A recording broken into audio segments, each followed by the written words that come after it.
Silly Stories About Vegetables, Books 1 to 3, written by Paul Cook and narrated by Paul Cook. Copyright 2018 by Paul Cook. A stick of rhubarb. A stick of rhubarb is a lovely thing, especially with custard or in a crumble. One day, a stick of rhubarb decided to take a walk down a lane for no other reason than, perhaps, a stick of rhubarb had never gone for a walk down a lane before. This particular rhubarb was bright purple, as most sticks of rhubarb are. It was thin, slightly bent, and had a big sprig of green leaves sprouting from its head. The cows in the field by the lane just stood still and looked at the rhubarb as though it was bonkers as it hopped by. Bonk, bonk, bonk. The rhubarb kept on hopping until it suddenly slipped over in a sloppy pile of mucky sludge. Splat!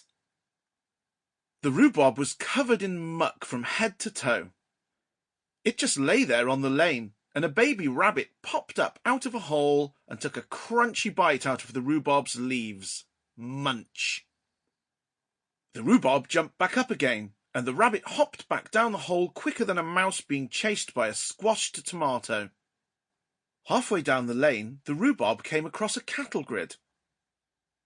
It couldn't get over the cattle grid because it knew that no matter how hard it tried, it would probably slip between the bars and end up in the puddle of dirty water below with a big sloppy splosh. A drain was nearby, and the rhubarb listened to the water at the bottom of it gurgling like a busted-up old washing machine. Then suddenly, a fat, wobbly, hard-boiled egg rolled out of the hedge and plopped into the ditch. The egg, who was called Egg, crawled out of the ditch, stopped and looked at the rhubarb, who in turn stared back and rolled up to the cattle grid. It decided it couldn't get over, and so it wobbled back into the hedge. The rhubarb thought how rude the egg had been not to stop and chat, but then, suddenly, the egg slipped out of the hedge on the other side of the cattle grid. It stared at the rhubarb and said, "Squibble blodge a bleesh blonk blog squodge plop." The rhubarb agreed with what the egg had said. Almost immediately, a big jeep drove by and squished the egg. Blursh, splat! The rhubarb thought what a lovely egg had been, and what a poor egg he was for being squished into a gooey splodge. After that, the rhubarb headed on back to the vegetable patch where he had always been while he was growing up in the soil, and had a sleep.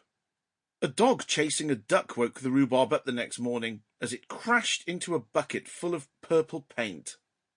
The paint went everywhere, and the farmer chased the dog away, shouting loudly and waving angrily with his paintbrush.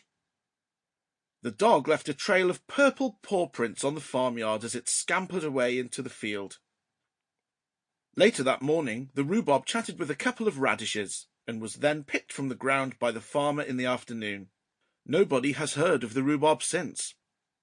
Then, somewhere in a barn nearby, a pig did a big poo. Oh well, the end.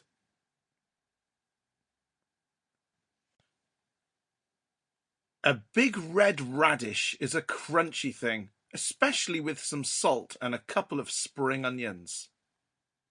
In a vegetable patch in someone's back garden in a village near here last Thursday morning, a big red radish suddenly jumped out of the soil and started rolling around the side of the house, down the drive and into the lane. None of the other vegetables could think why a radish would do such a thing, except for perhaps, well, it just wanted to do it. This particular radish was bright red, as most bulbs of radish are, round, with a short root sticking out at the bottom, with a sprig of green leaves sprouting from the top. The daisies growing in the garden beside the house looked at the radish as though it was crazy as it rolled and bounced on by. Boink, boing, bonk. The radish kept on going until it rolled into a dirty, muddy puddle. Splosh. The radish was soaked in dirty water from top to bottom. It just lay there on the pavement, and a baby dormouse darted out of the hedge and started chewing on the radish's leaves. Nibble, nibble. Sample complete. Ready to continue?